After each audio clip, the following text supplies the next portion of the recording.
तो भाई एडिटिंग का काम हुआ ख़त्म। तो नमस्कार दोस्तों, और बहुत इतना प्यार, इतना अपनापन भाई, कहीं ना कहीं लगता है कि यार ये रिश्ता पहले का है। और कहीं ना कहीं लगता है कि यार मरने के बाद फिर आप लोग जैसे चाहने वाले हम सफ़र मिले हैं, दोस्त मिले हैं। देखिए, मैंने आपसे वादा किया था कि मैं जो नई फैमिली मेम्बर से हैं वो भले कोई भी मेरा प्लेटफॉर्म हो, यूट्यूब, इंस्टाग्राम, फेसबुक और एक और मेरा चैनल चलता है थ्रीट पे। तो 4 चैनलों पे भाई जितने भी मेरे न्यू फॉलोवर जुड़े हैं, न्यू फैमिली मेम्बर से जुड़े हैं, तो मेरा ये फ़र्ज़ बनता है कि उनको ये समझाऊं बारीकी से कि भाई क्या चीज़ हुई थी। तो अब इस वीडियो के बाद जो अभी आप देख रहे हैं, बस जस्ट कहानी शुरू हो जाएगी। आप बताना दोस्तों कि अगर ज़िंदगी अनमोल नहीं होती तो क्या मैं यहाँ तक पहुँचता? हो सकता था कि अपराधी मुझे इस तरीके से भाई ख़त्म कर देता। उसका सिर्फ एक डंडा मेरा सर में अगर पड़ता ना, तो भाई मैं आज शायद आप लोगों का प्यार, आशीर्वाद, और भाई जो नए यूट्यूबर्स हैं, जो नए सोशल मीडिया में अभी अपना वर्चस्व बनाना चाह रहे हैं, तो खुद मुझसे पूछते हैं कि भाई क्या हुआ, कैसा हुआ। तो वक्त ज़रूर आता है, लेकिन देर से आता है, सबका आता है, ये याद रखना। बस इतना कहूँगा कि अब ये वीडियो के बाद आप ये कहानी देखिए। तो दोस्तों को मेरा नमस्कार और बड़ों को मेरा प्रणाम, छोटों को प्यार भाई। तो दोस्तों, आज संडे का दिन है और मैंने सोचा कि क्यों ना आज एक यूनिक सा ब्लॉग वीडियो आप लोगों के लिए बनाया जाए। तो ये तो भाई अपनी बचपन की गलियां हैं। खैर, यहीं से ऊपर को जो रास्ता जा रहा है यहीं है मेरा पुराना मकान, तो मैंने आपको दिखाई रखा है। फ़िलहाल भाई ये जो गलियां हैं, इन गलियों में अपना बचपन भाई कटा है।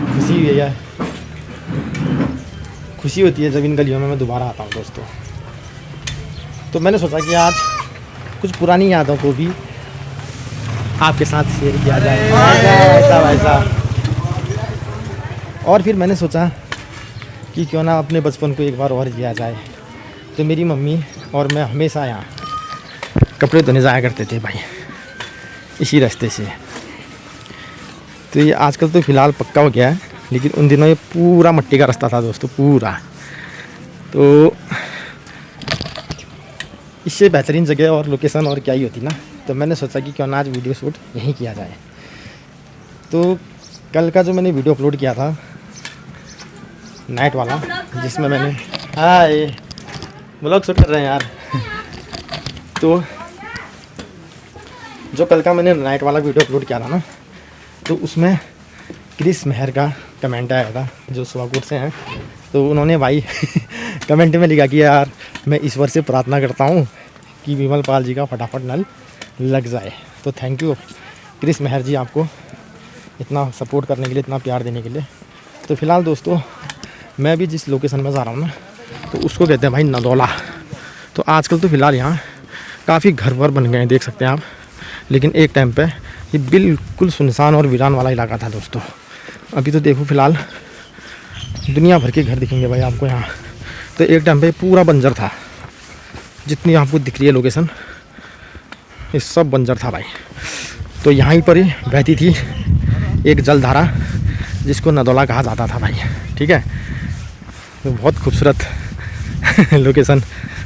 अब तो खैर घर ही घर है भाई हर जगह, लेकिन उस समय जो है कि लोकेशन बहुत अच्छी थी। और इस वाले घर से थोड़ा पीछे ना एक बड़ा सा गड्ढा था भाई, और उस गड्ढे में ना चिल्ड वाटर रहता था, ठंडा पानी। उसमें हम नहाते थे, कपड़े धोते थे ना, तो बहुत मज़ा आता था भाई, बहुत ज़्यादा। और जो यहाँ पर आपको छोटा सा ये पुलिया टाइप की दिख रही है, इसके नीचे हम मच्छियाँ पकड़ते थे, मेढक के बच्चे, मच्छियाँ, इस टाइप से। मतलब यार अपना बचपन कटा है। तो दोस्त लोग आते थे यहाँ, खूब नहाते धोते थे, मतलब मज़ा आता था यार। इन्जॉय किया, मतलब बचपन में हमने यहाँ खूब इन्जॉय किया करने का मतलब। लेकिन अब तो फ़िलहाल पानी वानी यहाँ कुछ नहीं है भाई, देख सकते हो सब सूख गया है। ये कहाँ से आएगा पानी यार, कहीं से नहीं आएगा। ये देखो, इस पुल के नीचे कभी जो है कि एक खूबसूरत सा नाला होता था, नदी भी कह सकते हैं, नदी नाला। हाँ है, अच्छा गेहूँ के आंटी कह रही है गेहूँ के निकालो, गेहूँ पक गए आपके। अब कब करते हो फिर इनकी कटिंग? चलो बढ़िया बढ़िया, और सब बढ़िया हो रहा ना।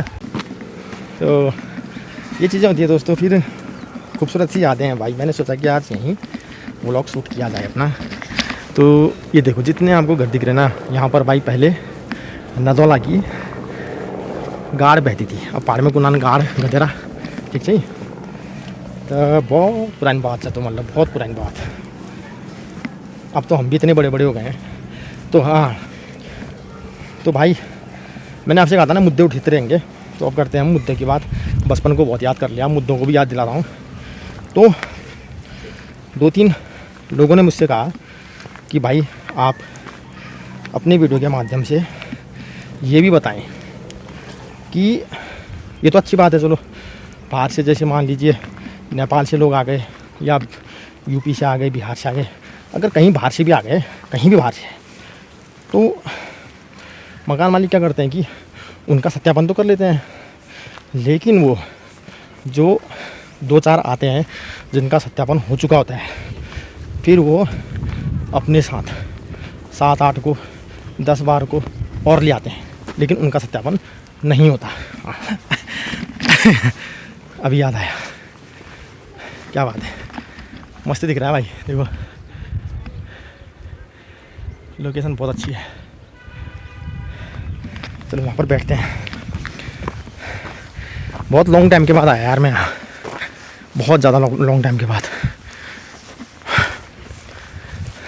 हालांकि धूप लगी है, लेकिन साथ ही साथ भाई मस्त हवा चल रही है, चिल्ड। यहाँ पर बैठते हैं, फिर करते हैं बात आप, ठीक है। ओए भाई अच्छा लगता है यार, बचपन की यादें ताज़ा हो जाती हैं भाई, ताज़ा। क्योंकि भाई लोकल के लिए लोग मुझे देखते हैं, साथ ही साथ बाहर के भी देखते हैं, तो जन जन तक ये बात जानी भी चाहिए। तो जो लोग मेरे को मिले ना, वो कह रहे थे कि सही कह रहे हो आप, सत्यापन तो करते हैं, लेकिन वो अपने साथ साथ और लोगों को भी ले आते हैं, तो उनका सत्यापन है नहीं है कोई किसी को पता नहीं है। तो मेरा कहने का मतलब ये है, जैसे मान लीजिए नेपाल से 2 बंदे आ गए, उनका आपने सत्यापन कर दिया, किराए में उन्होंने कमरा लिया और उनका सत्यापन आपने कर दिया, और फिर उसके बाद वो 6-7 जनों को और लेके आ गया, उनका सत्यापन राम भरोसे है नहीं है, किसी को फ़र्क नहीं। तो मकान मालिकों से मैं खासकर जो किराए पे देते हैं अपने कमरे, तो बाहर वाले लोगों को, तो वो ये देखें कि भैया चलो ठीक है 2 जने हमारे कमरे में रहते हैं, इनका सत्यापन तुमने कर दिया, लेकिन अगर ये 2 जने 6-7 बंदों को और ला रहे हैं, तो उनका सत्यापन करना है नहीं करना है, किया नहीं किया, इस बारे में जो है कि आप जागरूक रहें। ये आपकी सेफ्टी के लिए दोस्तों, और औरों की सेफ्टी के लिए भी है, ठीक है।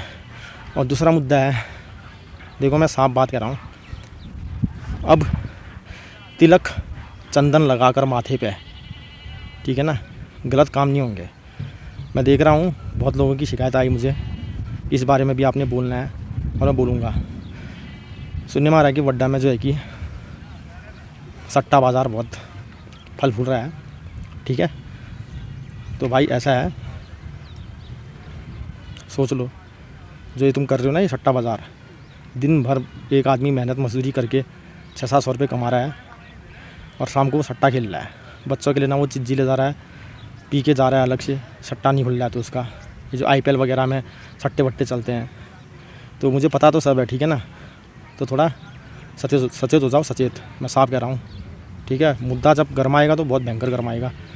जितने ये चंदन वंदन लगा के तुम सट्टा वट्टा चला रहे हो ना वड्डा में, तो ज़रा ठीक है ना, स्टॉप कर लो ये चीज़ें, बिल्कुल मैं कह रहा हूँ आपसे। नहीं तो फिर इतने वीडियो निकालूंगा, पता चल जाएगा, ठीक है। एक बेचारा दिन भर लेबरी मजदूरी करता है बंदा, शाम को सट्टा लगा रहा है, खुल गया तो ठीक है, नहीं खुला तो बस बहुत बुरे हाल हैं, मैं कहते रहा हूँ, ठीक है। ये मुद्दा आ रखा है मेरे पास, और ये मुद्दा पक्का उठेगा अगर तुमने अपनी नीयत साफ नहीं रखी। तो दुकान किसी और की चल रही है और काम किसी और के चल रहे हैं, सोच लो। वार्निंग है पहली, खासकर सटोरियों के लिए। ये नहीं कि टीका चंदन लगाए और काम उल्टे सीधे, ऐसा नहीं होना, ऐसा नहीं होने दूंगा मैं, ठीक है। तो ठीक है दोस्तों, कमेंट करना, मुद्दे बताते रहना और कास्ट में आते रहना दुकान में, ठीक है। Okay, love you all.